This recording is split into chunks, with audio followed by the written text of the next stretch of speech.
I'm Rajeshri Venkatramanan, taking shorthand classes in YouTube.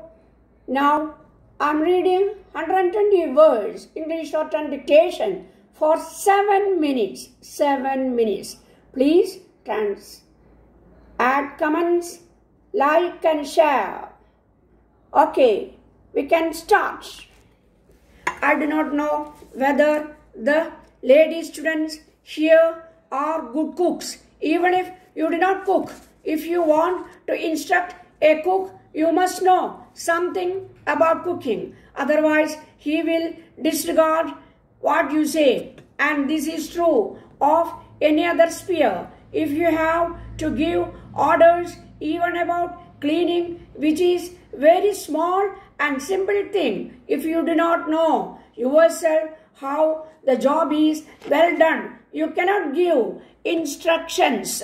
And I am specially mentioning cleaning because today I think it is a very important part of our lives. We want our country to be beautiful. Nature has gifted great beauty to it, but we are spoiling it by not caring either for nature or for the cleanliness of our cities and our villages. Securing the good of the people is the true function of government. You will be administrating and interpreting rules, but you must always remember that rules are for the people, not the people for the rules. And one of the most important things is the change of attitude. It is not really important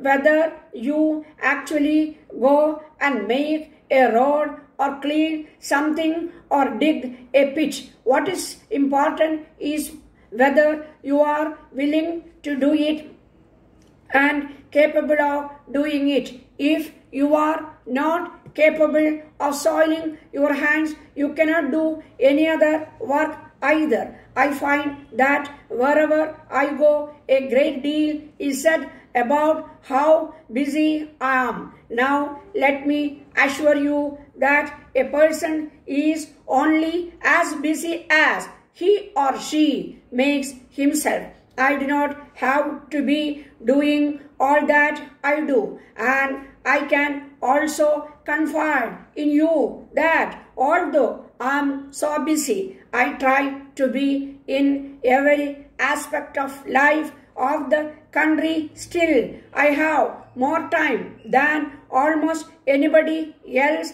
I know. I have never said no to an appointment to a person who wants to see me, and usually I see them within a couple of days of their asking, unless I am out on or tour. I move some meetings which last the whole day. I almost finish dealing with the papers that come from my office that very night or the next night at the most, and certainly before I go out on tour. I do not like to leave a cluttered table if I am going out anywhere. So what one is able to do has nothing to do with the 24 hours in the day. It has to do with how you organize yourself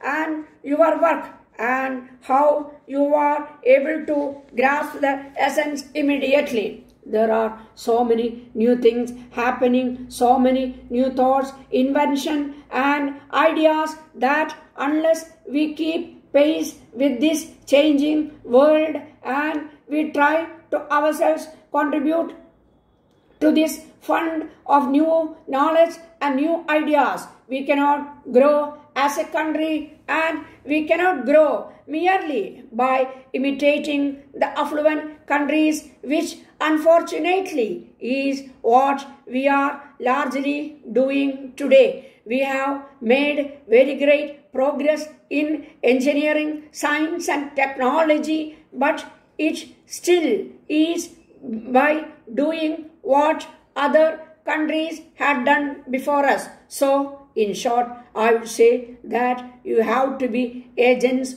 of change and modernization of our country. You should not have the outlook of an administrative class.